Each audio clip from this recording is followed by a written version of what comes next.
Zagotovo bi se z mano strinjali, da je if funkcija ena izmed najpomembnejših funkcij v Excelu. Zdaj jo bomo naredili še bolj močno. V prejšnjem videu smo si pogledali, kako funkcije gnezdimo in kaj to sploh pomeni. Zdaj pa si bomo pogledali, kako to narediti s funkcijo if. Tako da, če še gnezdenja funkcij ne poznate, vam močno priporočam, da si tisti video pogledate. Pa si kar odprimo našo datoteko gnezdenje if funkcije. Tu imamo neko tabelo z imeni, seveda sem jaz prvi. Tukaj spodaj pa so imena nekaterih mojih bivših sošolcev. Zraven tega imamo stolpec prodane količine, seveda sem jaz najboljši.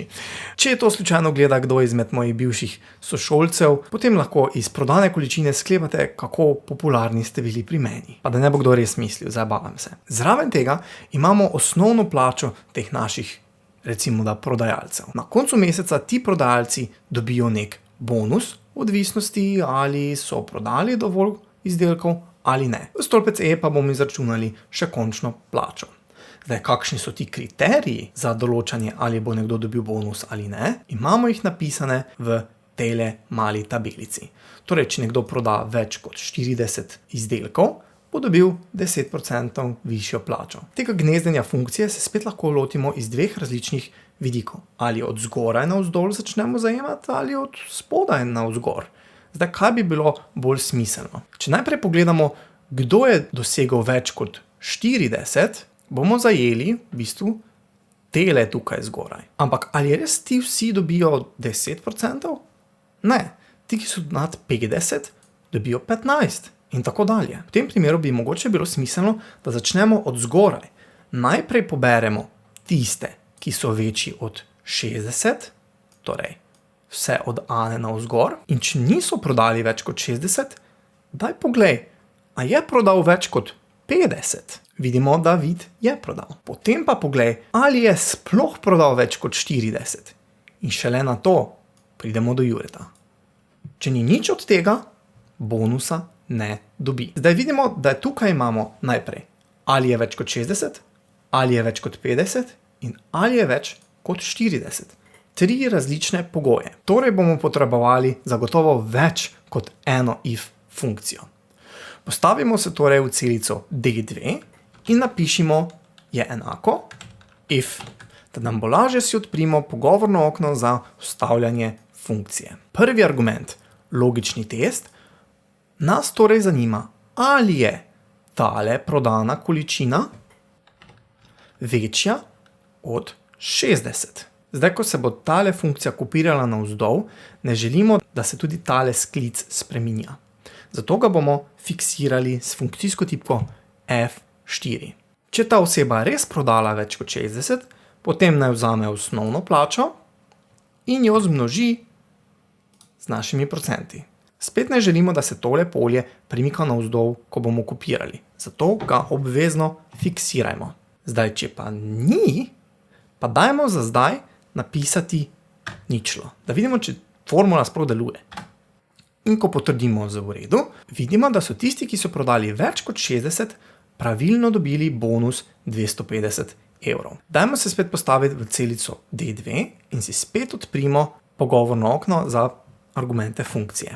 Zdaj, če pa tole ne drži, pa želimo, da naj še enkrat preveri, ali je večji od 50. Zato kar začnimo pisati if oklepaj.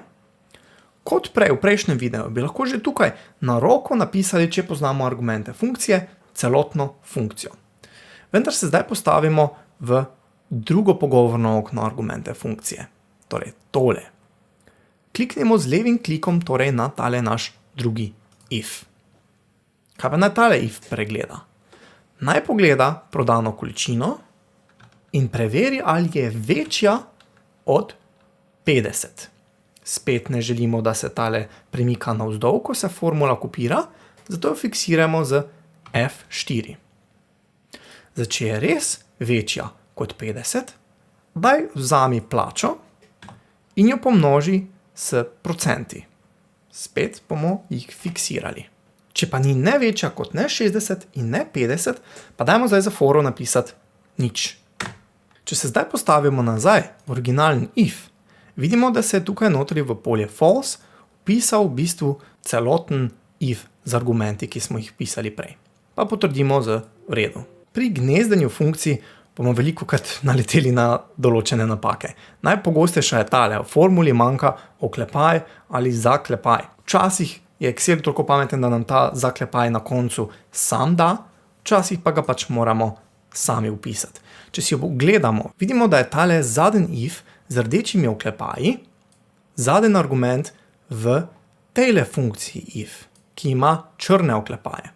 In seveda vsako funkcijo, ki jo začnemo z oklepajem, jo moramo tudi na koncu zaključiti z oklepajem. Tako da nam manjka en zaklepaj. Ko potrdimo z v redu, vidimo, da funkcija pravilno deluje. Spet se postavimo funkcijo D2, delamo lepo po korakih. Preverili smo, ali je večja kot 60, ali je večja kot 50, zdaj nas pa zanima, ali je večja kot 40. Spet odprimo pogovorno okno f od x in se postavimo v tale drugi if, kjer smo pisali prej ničlo. Samo tako, da vidimo, kaj se zgodi. Pa jo pobrišemo in spet napišemo if.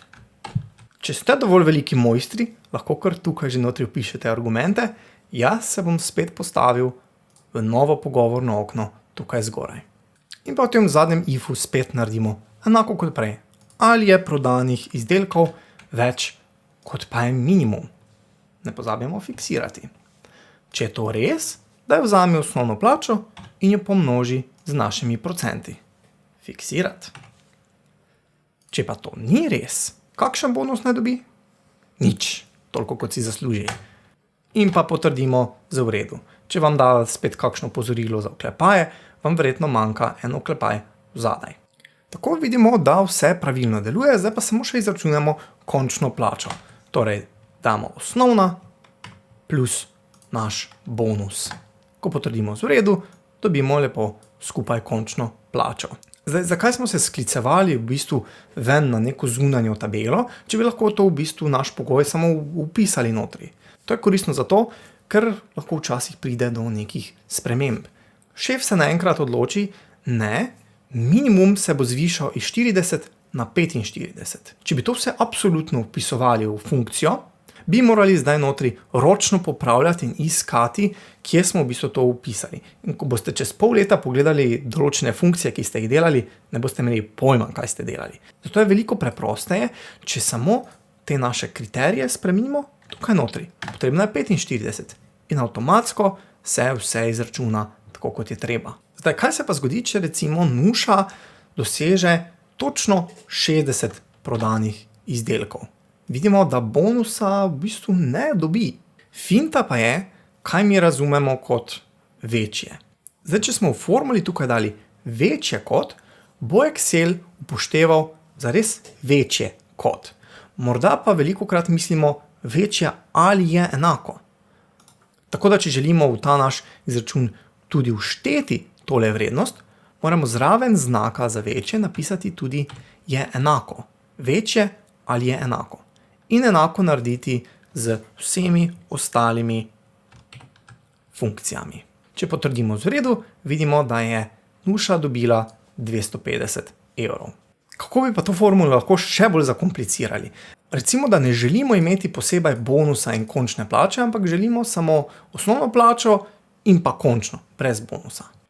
Lahko bi se postavili tukaj na konec in temu znesku preprosto prišteli 1000. Osnovno plačo. Ko potrdimo z Enter, je to zdaj nova končna plača in tega stolpca v bistvu niti ne rabimo več. Kakšen je torej nauk zgodbe? Ja, če imate minimum za 60 delati, ne delati 88, dobili boste enako kot ostali. Upam, da vam bo tale gnezdena if funkcija odprla številne možnosti reševanja vaših lastnih dokumentov. Če vam je bil video všeč, mu dajte thumbs up, ne pozabite pa se naročiti na kanal in spremljati mojo Facebook skupino Office tečaji. Kot vidite, Jakob pri meni definitivno ni bil zelo priljubljen.